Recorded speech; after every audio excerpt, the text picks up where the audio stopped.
Assalamualaikum warahmatullahi wabarakatuh. Okay, pelajar-pelajar tahun 1, ni saya buat video untuk pelajar-pelajar yang tak masuk pada kelas yang lalu, pada kelas minggu lalu, berapa hari bulan tu, saya tak ingat. Kita sudah pun belajar tajuk baru iaitu istinja pada 9 Julai. 9 Julai. Pada 9 Julai tu kita ada buat belajar tajuk baru, istinja, kemudian buat buku aktiviti. Jadi siapa yang tak hadir pada minggu yang lalu boleh tonton video ni sampai habis, dan nanti boleh tengok description video dekat bawah. Saya ada postkan link untuk video buat buku aktiviti. Alright.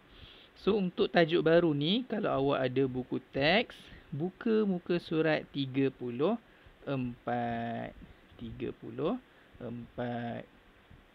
Okey, tajuk baru namanya istinja. Apa dia? Istinja. Apa tu istinja? Apa dia istinja tu?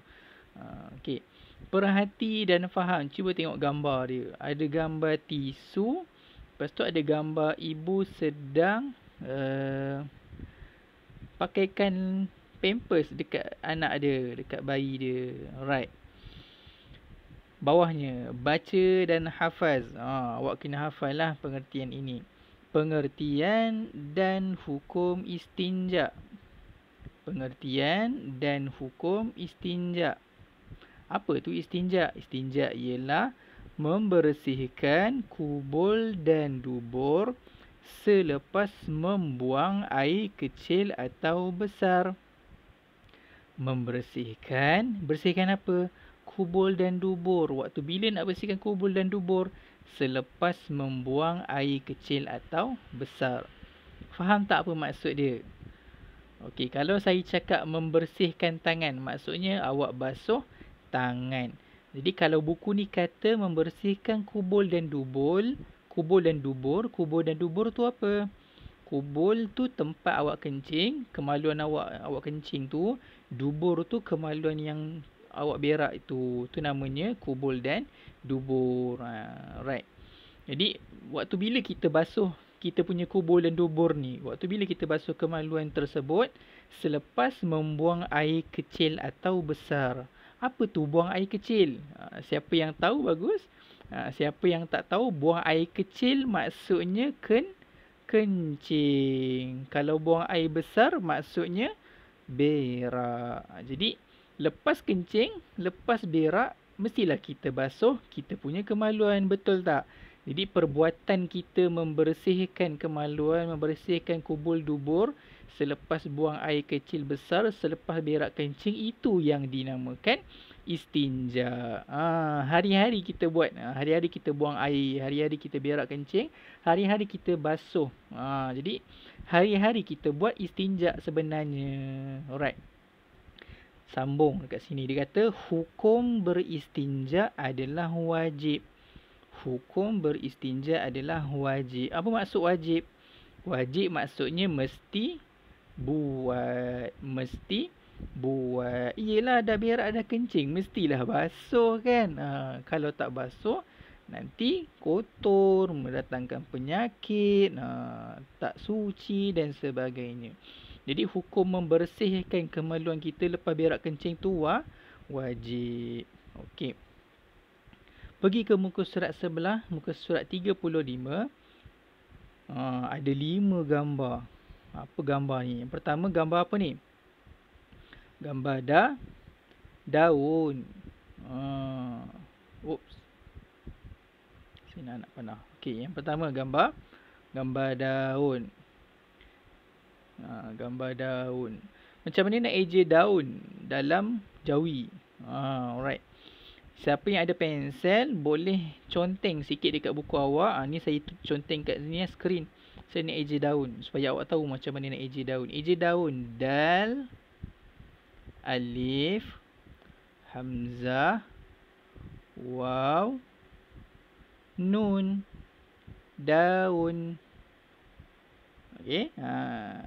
Siapa yang nak salin yang saya tulis dekat skrin ni, pausekan video ni.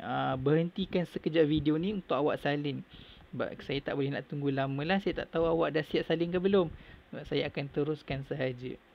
Okey, perkataan pula. Gambar kedua. Gambar apa ni? Gambar kulit kayu. Kulit kayu. Macam mana nak eja kulit kayu dalam jawi? Alright. Macam biasa, sama juga macam tadi, awak ambil pensel. Saya akan tulis kat skrin, awak tulis dekat buku. Kulit, kaf, waw, ku, lam, ya, talit, kulit kayu. Kaf, alif, ka, ya, waw, yu, kayu, kulit kayu. Okey. Pausekan video ni kalau awak nak tiru, nak salin. Sebab saya tak boleh nak tunggu awak, tak tahu awak dah siap ke belum. Okey, gambar yang ketiga. Tengok dekat bawahnya. Hari-hari kita guna ni. Gambar air paip. Macam mana nak eja air dalam Macam mana nak eja air dalam jawi? Alif, hamzah, ya, ra, air. Lebih mudah cerita sebenarnya air mutlak lah. Macam mana eja mutlak? Mim, to, dia tak rapat. Dia kena rapat ya, air mutlak. Mim dengan to kena rapat. Mim,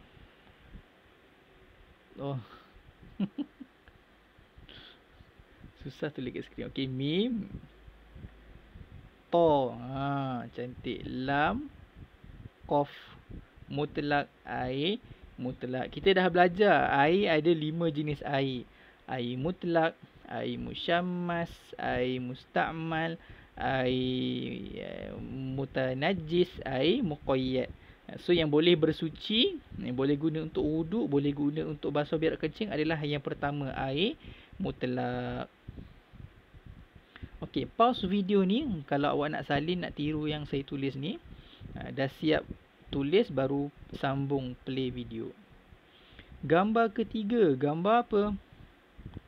Gambar ketiga. Gambar keempat. Gambar batu. Macam ni nak eja batu? Ba, alif, ba. Panjangnya titik dia. Ba, alif, ba. Ta, waw, tu. Batu. Senang je nak eja batu. Pause video ni kalau awak nak salin. Dah siap salin, baru sambung play. Gambar yang kelima. Gambar apa ni? Gulung-gulung putih ni. Tisu. Biasa kadang-kadang awak sebut tisu. Tapi ejaannya tisu ya. Huruf S, huruf sin. Ta, ya, ti, sin, waw, su, tisu. Okey, pause video ni untuk awak salin.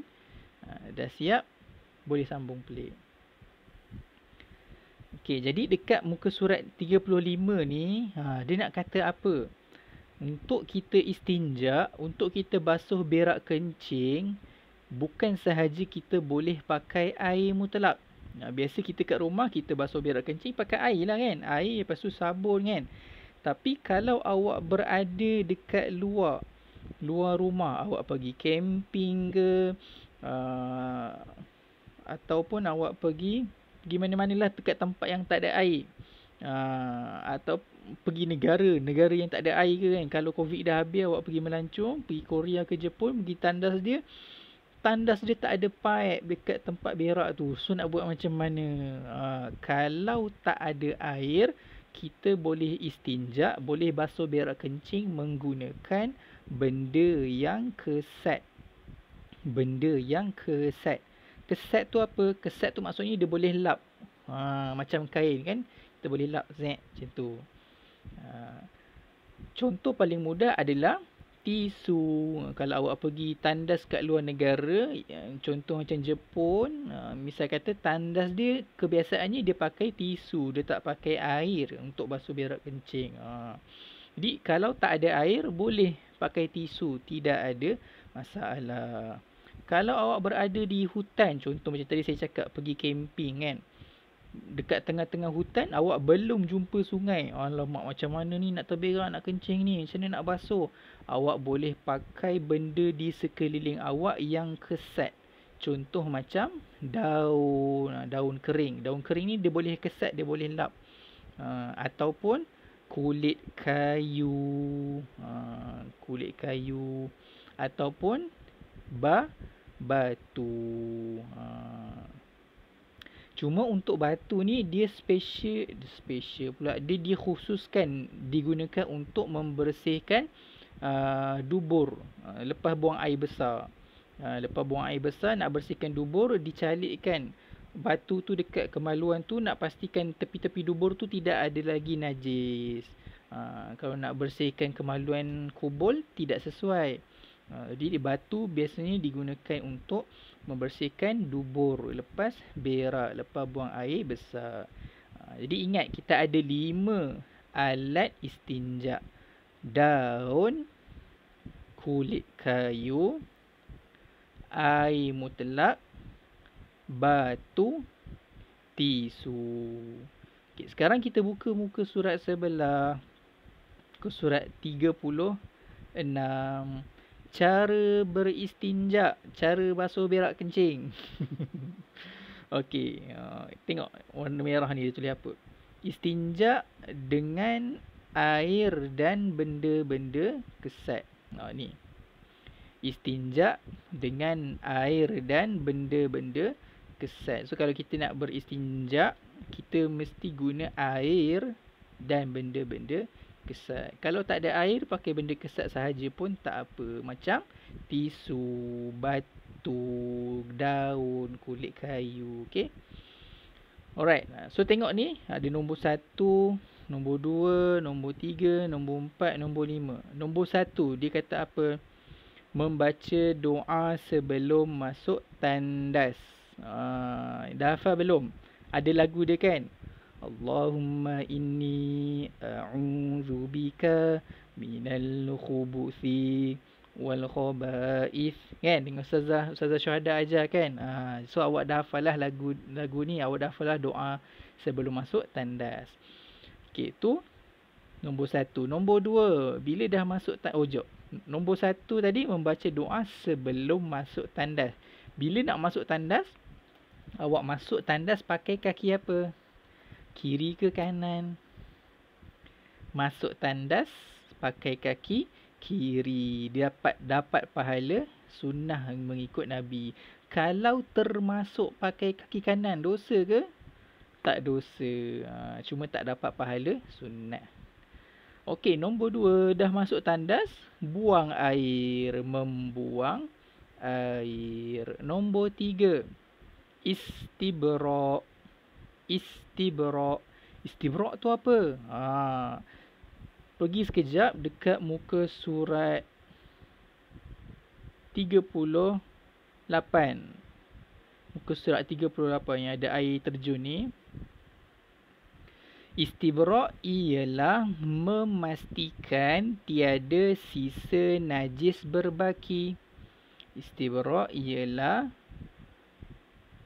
memastikan tiada sisa najis berbaki.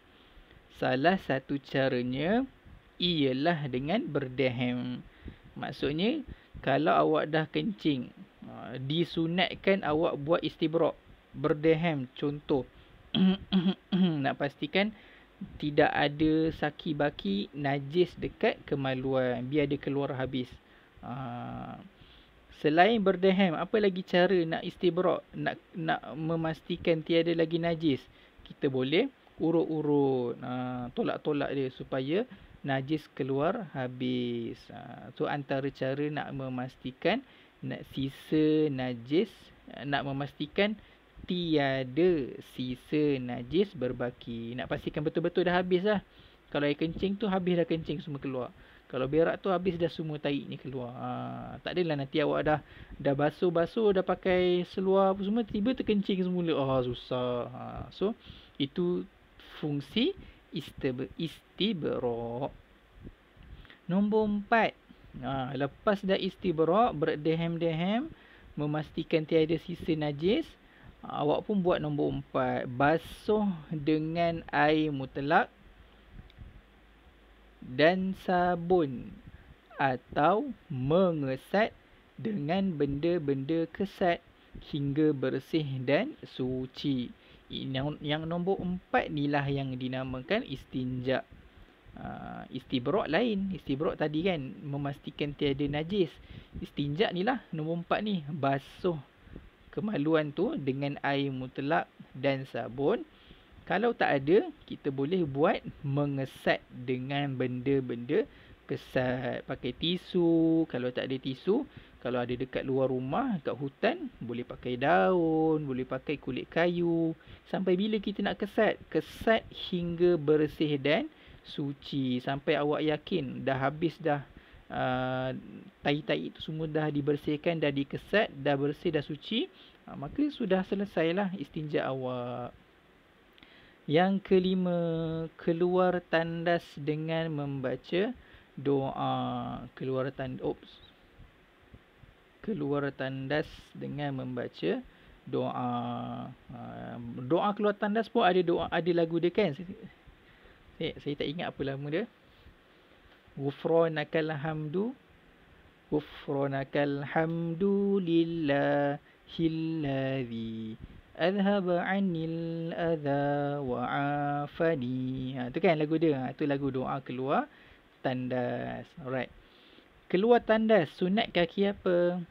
Kaki kanan. Masuk tandas sunat kaki kiri, keluar tandas sunat kaki kanan. Kalau keluar kaki kiri tak apa, tak berdosa pun. Cuma tak dapat pahala sunat lah. Alright. Boleh? Tu sahaja. Senang je tajuk istinja. Benda yang hari-hari kita buat. Basuh berak dan kencing. Cuma dalam fiqah ni kita belajar bukan sahaja basuh berak kencing ni kena pakai air. Tidak. Kalau tak ada air, awak boleh pakai benda lain. Boleh pakai tisu. Kalau tak ada tisu, boleh cari daun atau kayu atau batu. Okey, boleh? Hari tu kelas pada 7 hari bulan itu.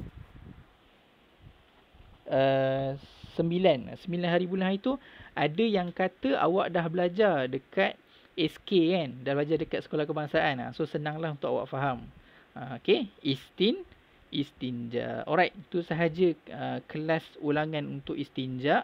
Boleh tengok description kat bawah ni untuk link latihan buku aktiviti. Okey, Assalamualaikum warahmatullahi wabarakatuh.